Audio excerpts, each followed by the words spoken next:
So my talk title today is Looking Ahead.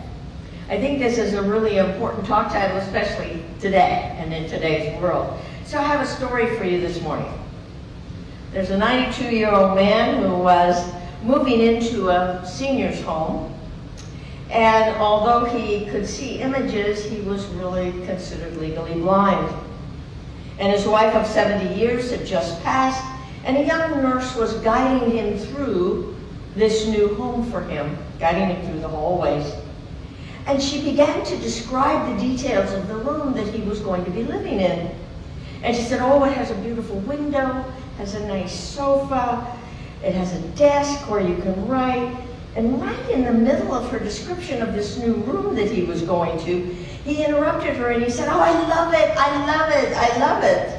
And the young nurse kind of laughed and said, sir, you haven't seen the room yet. Wait just a moment and we'll be there. And the elderly gentleman replied, no, whether I like the room or not doesn't depend on how the furniture is set or how it is arranged. It depends on how my mind is arranged. Oh, let's think of that. It doesn't matter how the furniture is arranged. It matters and depends on how our mind is arranged. Our looking ahead depends on our mind in arrangement. This is the way we should live. I love that story because it reminds us that prearrange our minds. I don't know about you, but I've made up my mind to enjoy this day. I've made up my mind to have a blessed year. How about you? This is the best talk I've ever given. Yes?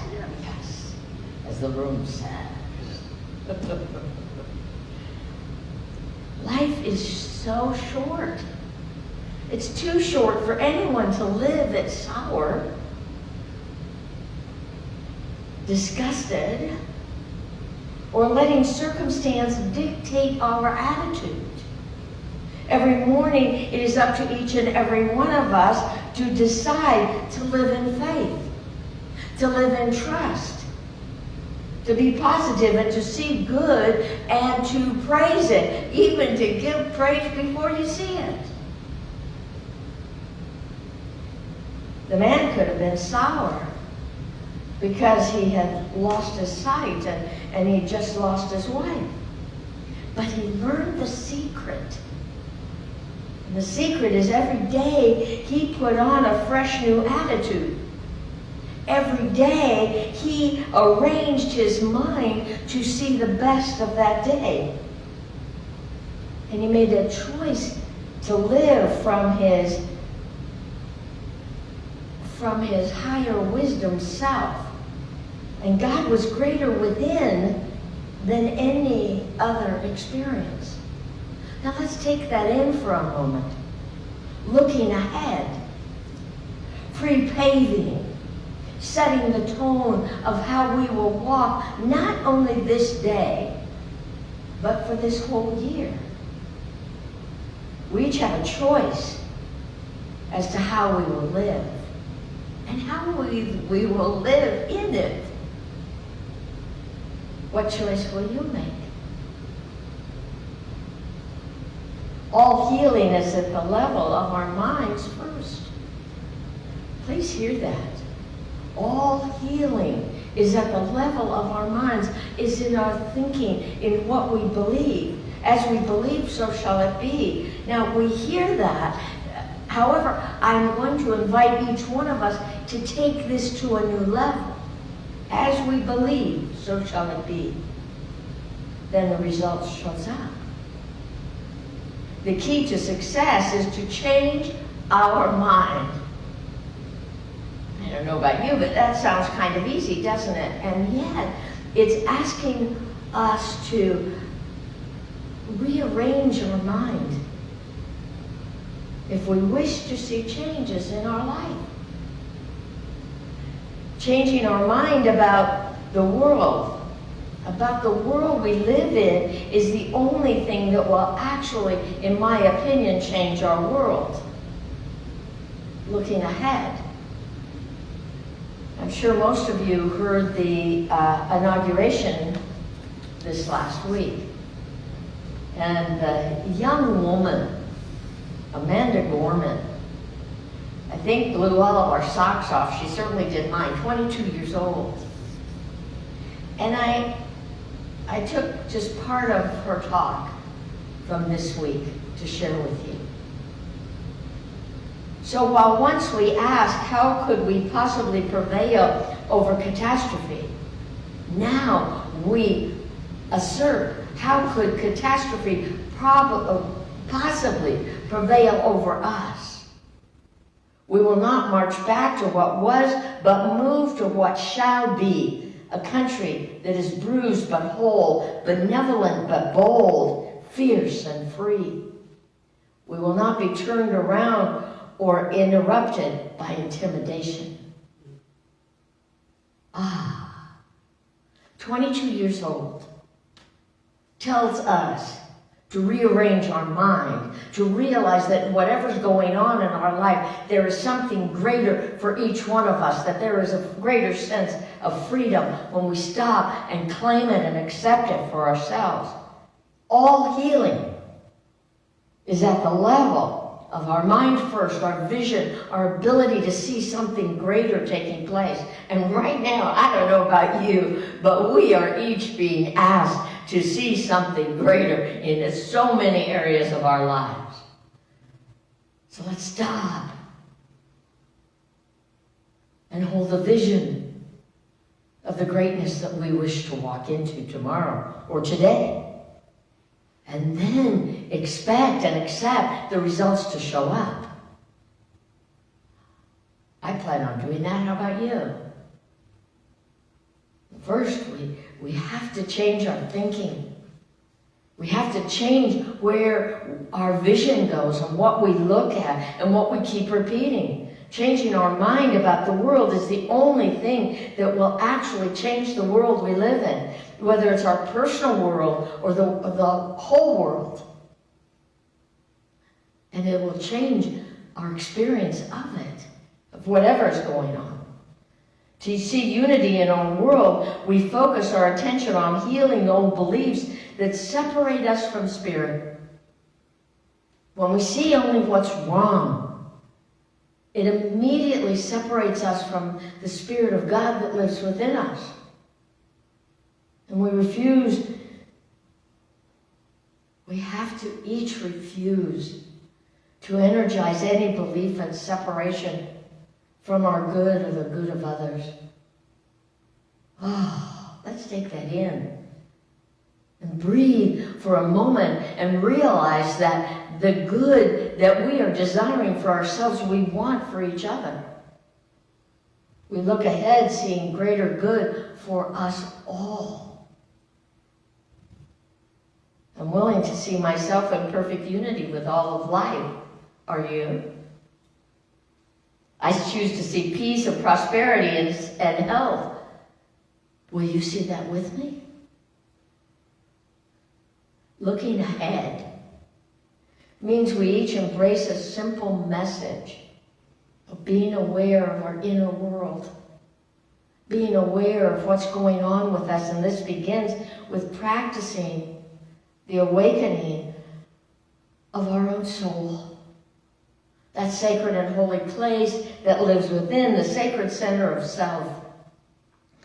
And I've talked about this a lot. It's the place within each and every one of us that has never been harmed nor hurt by no matter what's going on.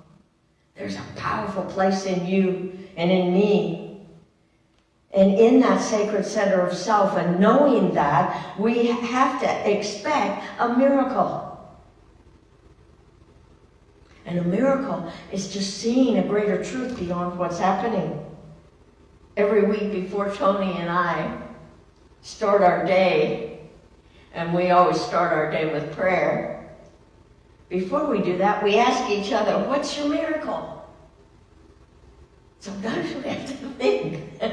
Well, let me think, what's my miracle? But mostly we both have a miracle that has taken place in our life that we are proud of, that we can share with each other. And Tony and I are training ourselves to expect miracles. Are you willing to do the same? Yes. Because you see, where we put our attention, there we get more of. I know we've heard this many times. Every day. What's your miracle today? My miracle is that I've got 4 people here with me. Thank you. Thank you. Peter, Emma, Marianne, Julie, and Jeff. Thank you. I invite you to do the same. I invite you to expect magic and miracles to happen. Look for it. As you open your world to a world of unlimited possibilities, magic happens. Because as we ask, we do receive. And so when we find ourselves in difficulties, we want to stop and say, okay, God, I need some help here.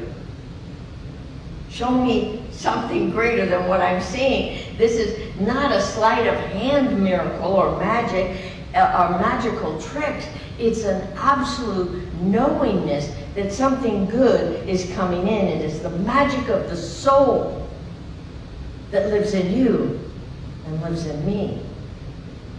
It's the magic of the soul in true spiritual alchemy. The art of transforming the world of form through the power of spirit. That's what spiritual alchemy is.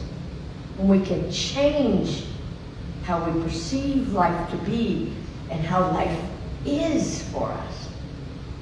It can and does change. It works. Because you got to work it.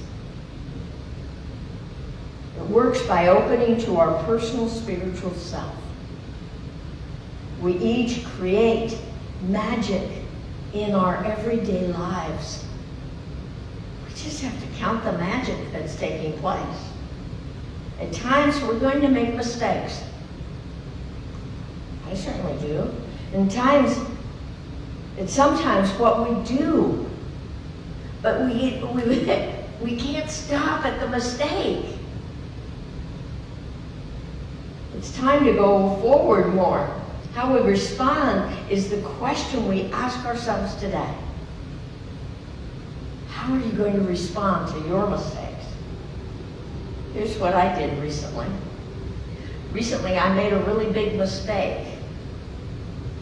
And it was early in the morning. And it was a mistake in my finances. And as I sat there and was working on a computer and I made this big mistake. And I knew better, but I didn't do better. Anybody? And I sat there and I thought about it, and at first I wanted to cry a lot. Then I wanted to call Rick, but I knew if I called Rick, he would have said, I told you you're supposed to, that wasn't a good idea. And then I started to shame and blame myself like I used to do.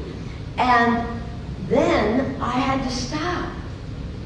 I had to stop and say, that's what I have done before. Now I knew that I had to call this company and confess to my mistake. So I started the phone call. And on the phone it said, you have 10 minutes before we'll answer your call. And I go, okay. I have 10 minutes. What are you going to do in those 10 minutes, Maggie? Now you could cry. You could shame and blame yourself. Or you could breathe and go into God. Now I have to tell you that I would like to say I always do this when this happens. However, up until that point, I haven't. But I got to see all those different places that I used to go. And so I sat there for 10 minutes breathing in to that sacred and holy place that I talk about with you all the time. Breathe in. And so as I sat there breathing in, finally within 10 minutes, this very nice man got on the phone. And I confessed as to what I had done. And he says, don't worry about it. He said, a lot of people do that. Well, right there, I felt pretty good. He said, within a half hour to an hour, I'm good. I will fix it for you. I said, I will never make that mistake again. And so I thanked him. And I went back to sit where I always sit and read. And this book, Putting Prosperity Idea to Work, the class has been just temporarily, we'll do it later because we didn't have enough people at this time. And I told you last week that this book is just not about prosperity.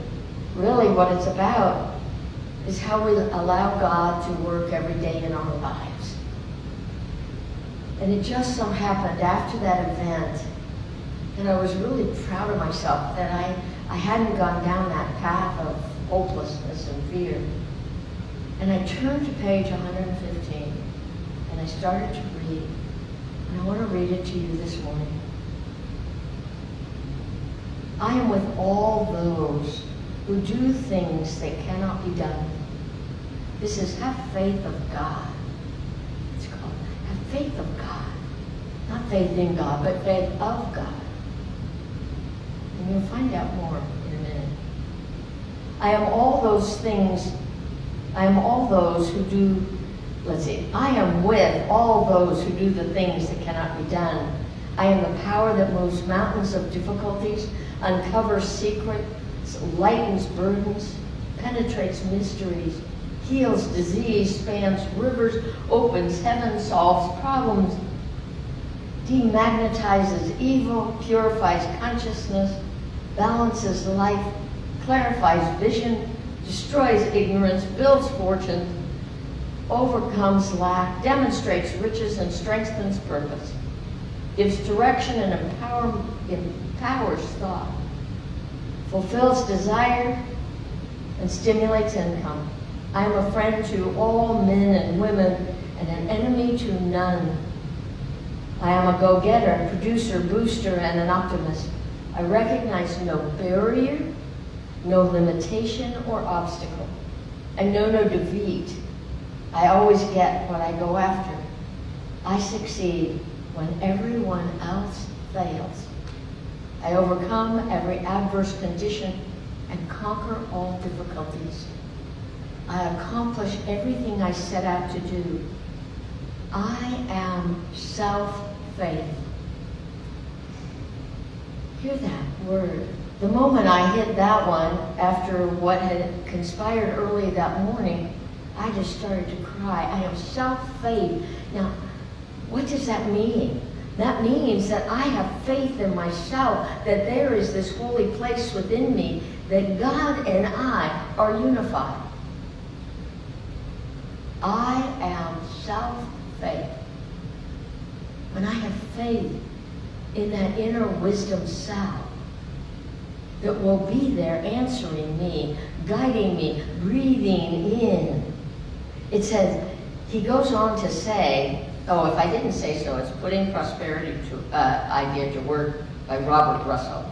If you really want this book, I'm going to take the class when I do have it. And he goes on to say, faith is the cup we hold up to the universe to be filled.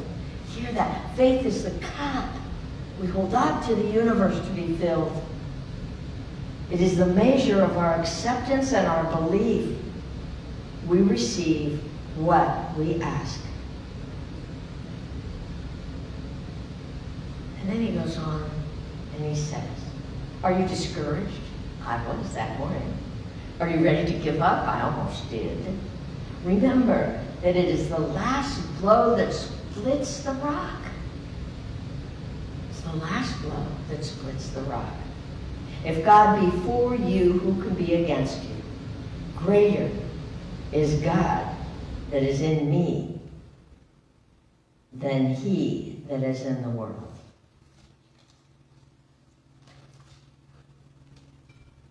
Greater is God in me, in you, than he that is in the world. So no matter what you're going through, no matter what's taking place, Let's rearrange our thinking at this beginning new year. Let's call ourselves back to the breath. Breathe into that sacred and holy place. And be reminded that there is a power for good that serves you, serves me. We're the ones that have to rearrange our thinking. You willing to do that? I am. It really works. I cried half of the morning because I realized when we cry like that, we really are releasing those barriers of our belief. And I don't know about you, but we have to stop and cry every once in a while because we can't carry this world, these things that are going on by ourselves. We've got to breathe into that sacred and holy place and allow the fullness of God to be revealed. So let's take a breath and breathe in to this prayerful time. We recognize there's only one power, one all-loving, all-nurturing essence by whatever name, God, the infinite, the divine, the beloved. It is here, it is now. It is in this very room. It is everywhere present.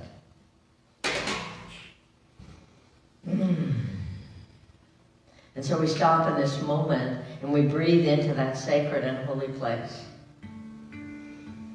And we're reminded in this moment that we are never alone, that the love and the light and the glory of God is always with us. It's up to each one of us to stop and to partner with it and to give it room to expand within us, to walk with us, to guide us through every difficulty and every situation. Okay, God, guide me in this.